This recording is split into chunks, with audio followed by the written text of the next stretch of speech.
May isang scientist na nakagawa ng isang machine na kayang magpaulan ng mga pagkain. Pero dumating ang araw na napasobra ang paggamit sa machine at dahil dito ay kailangan niyang iligtas ang buong mundo. Ang pelikula ay pinamagatang Cloudy with a Chance of Meatballs. Nagsimula ang kwento kung saan sa paaralan, ang batang Flint ay presenta ang kanyang science project na isang spray. Ginamit niya ito sa kanyang paa at ito'y tumigas at naging sapatos kaya't bumilib ang kanyang kaklase. Pero nang sinubukan ni Flint na tanggalin ito ay hindi niya magawa, kaya't pinagtawanan siya ng lahat at isa sa kanila ay si Brent. Pagkatapos ay tumakbo siya pauwi at pagdating sa bahay ay sinubukan niya itong tanggalin pero ayaw pa rin. Dahil dito umiyak siya at nawalan ng pag-asa. Kalaunan pumasok ang kanyang ina na si Fran para himukin siya na hindi tumigil sa kanyang pangarap maging scientist. Dahil ang kanyang iniidolong mga sikat na scientist ay nakaranas din ng kabiguan, pero hindi sila tumigil sa kanilang pangarap. Dagdag dito binigyan niya ang anak ng isang lab coat at si Flint naman ay nabuhayan ulit ng pag-asa kaya't agad siyang pumunta sa kanyang laboratorio upang gumawa ulit ng mga science invention.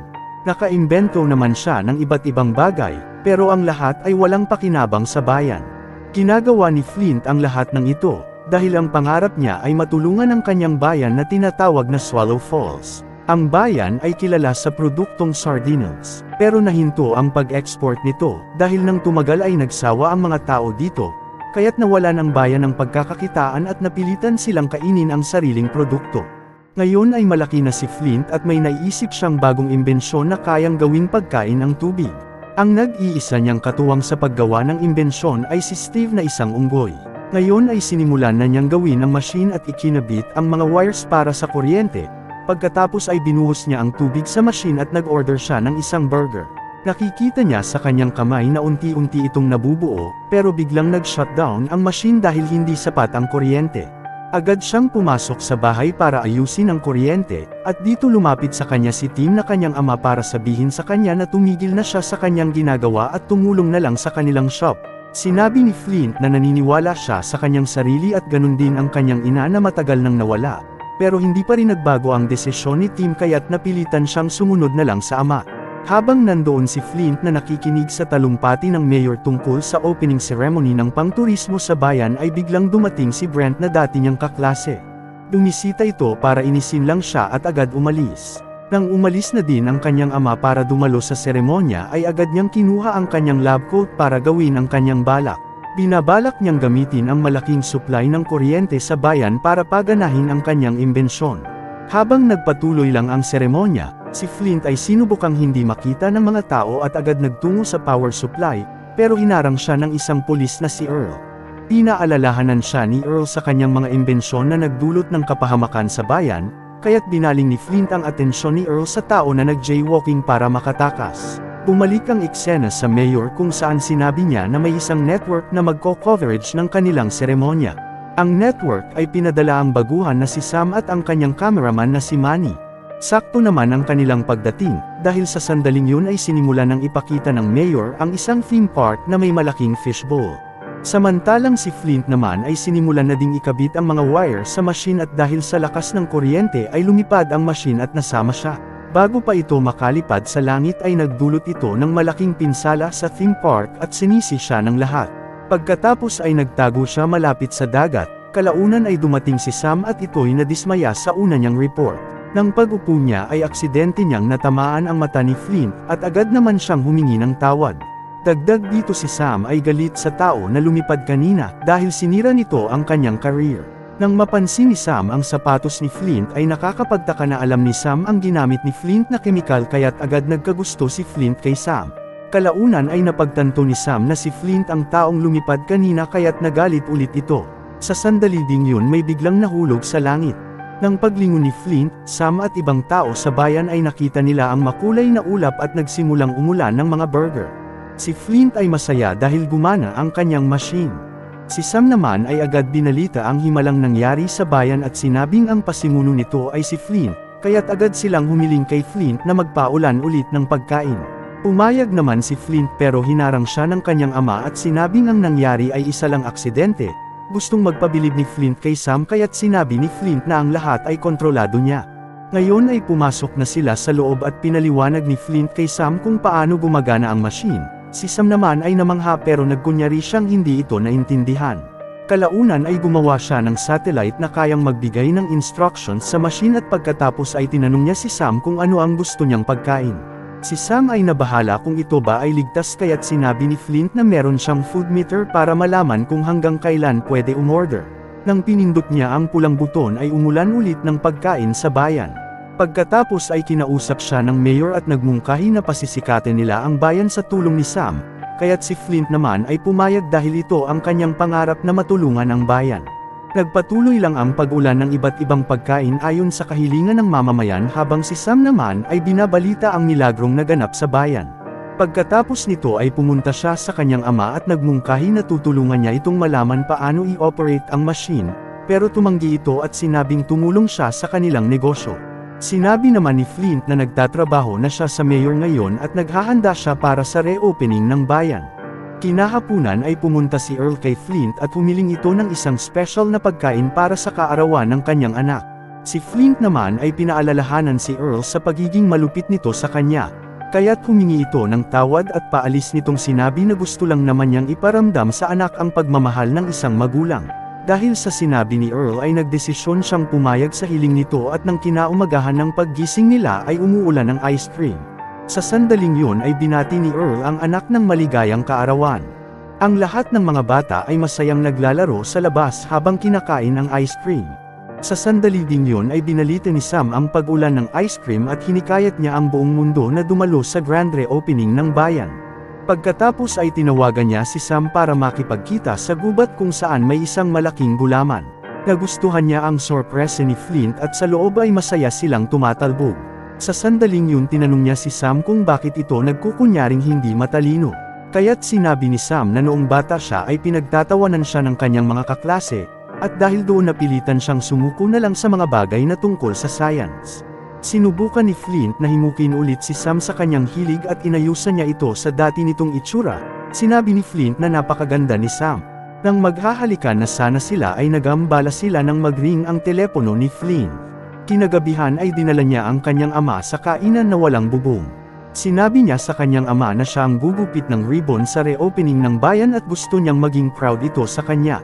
Pero sinabi lang ni Tim na pahintuin na ang machine dahil hindi na normal ang laki ng pagkain. Sa halip na sumang-ayon sa ama ay mas pinili niyang panindigan ang kanyang ginawa. Habang nagtatalo ay nasaktan ni Flint ang kanyang ama nang sinabi niya na ayaw niyang magtrabaho sa isang boring na shop. Pagkatapos ay napagtanto niya sa daan na hindi na normal ang laki ng hotdog kaya't agad niya itong sinuri sa kanyang laboratorio. Ngayon ay nagdesisyon siyang pahintuin na ang machine, pero sa sandaling yun ay dumating ang mayor at pinaalalahanan siya sa darating na reopening. Ito'y nagmungkahi na magpaulan si Flint ng spaghetti at bola-bola sa araw ng reopening, kaya't pinaintindi ni Flint sa mayor na hindi na pwede dahil hindi na normal ang ginagawa ng machine.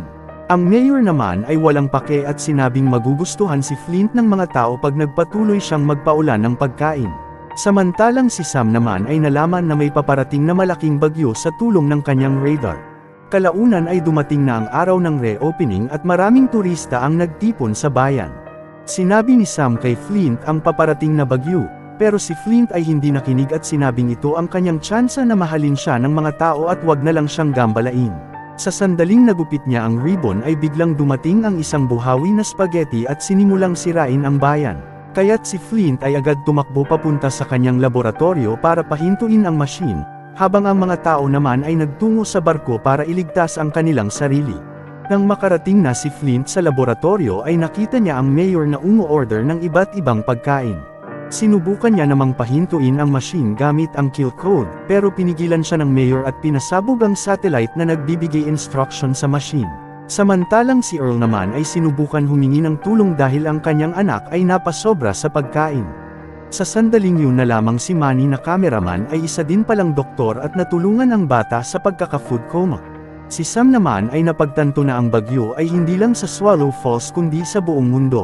Kaya't sinabotahe niya ang signal para bigyan ng babala ang lahat sa paparating na bagyo na magdudulot ng pagkasira ng buong mundo.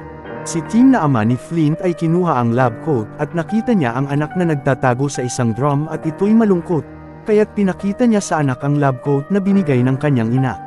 Si Flint ay nabuhayan at nagdesisyon na ayusin ang kanyang mali at iligtas ang mundo, kaya't agad siyang bumalik sa kanyang laboratorio at kinuha ang inimbento niyang sasakyan na kayang lumipad. Pagkatapos ay humingi siya ng tawad sa mga tao at sinabi ang kanyang plano. Gamit ang flash drive na may kill code ay pahihintuan niya ang machine sa himpapawid. Pero nandoon din ang mayor at sinisi si Flint sa lahat kaya't nagalit ang mga tao at agad nilang inatake si Flint. Pero pinigilan sila ni Earl at sinabing gusto lang ni Flint na makatulong. Pagkatapos ay naikayat niya ang mga tao na gumawa na lang ng bangka para makaalis na sa lugar. Pagkatapos ay nagdesisyon si Sam, Manny, Brent at Steve na sumama kay Flint para pigilan ang bagyo. Gamit ang sasakyan ay lumipad sila patungo sa machine at sa malayong distansya ay nakita nila na binabalutan ng mga pagkain ang machine. Sa sandaling yun ay inatake sila ng pizza at nabasag ang salamin ng sasakyan at ang flash drive ay nahulog. Kaya't tinawagan niya ang kanyang ama para pumunta sa laboratorio at inutusang ipasa ang kill code sa kanyang telepono.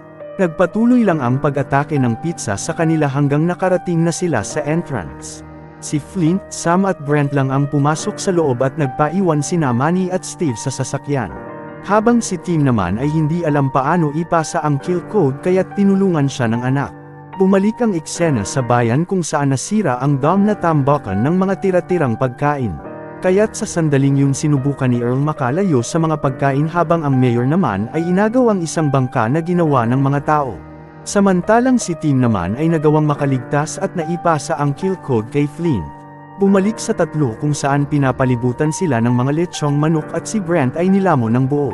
Pero nagawang makontrol ni Brent ang manok at nilabanan ang kalaban, dahil dito nagawang makarating ni Sam at Flint sa maliit at matinik na entrance padiretso sa lokasyon ng machine. Ang mga tinik ay gawa sa mani at si Sam ay allergy sa mani kaya't si Flint lang ang pumasok gamit ang lubid. Biglang natusok si Sam at nagsimulang mamaga ang kanyang mukha kaya't inutusan niya si Brent na dalhin pabalik si Sam sa sasakyan para magamot ni Manny. Sa oras ding yun sina Manny ay inatake ng mga gummy bears pero madali lang silang tinalo ni Steve. Pagkatapos ay nakabalik na si Brent at Sam sa sasakyan habang si Flint naman ay inatake ng machine. Nagawa namang ipasok ni Flint ang flash drive pero maling file ang napasa ng kanyang ama. Ngayon ay pinipilit niyang hindi makabitaw sa machine, hanggang nakita niya ang kanyang sapatos at napagtanto na ang spray ang huli niyang pag-asa para mapigilan ang machine. Ginamit niya agad ito sa machine at dahil dito ay hindi na makalabas ang pagkain kaya't masaya siyang bumitaw dahil alam na niyang ligtas na ang mundo. Si Sam naman ay nagamot na at agad niyang hinanap si Flint, pero sa sandaling yun ay hindi pa nakabalik si Flint, at ang machine ay sumabog. Nakabalik na sila sa bayan at ang lahat ay nagdiwang, pero nalungkot rin ang sinabi ni Sam na si Flint ay hindi nakaligtas. Kalaunan may napansin sila sa langit na papalapit, si Flint pala at siya ay niligtas ng mga daga na may pakpak na kanyang ginawa, dahil dito masaya ulit ang lahat nang makitang ligtas si Flint. Pagkatapos ay sinabi ng kanyang ama na proud ito sa lahat ng ginawa niya at sila'y nagyakapan. Natapos ang pelikula na si Flint ay hinalikan si Sam, at ang mayor naman ay unti-unti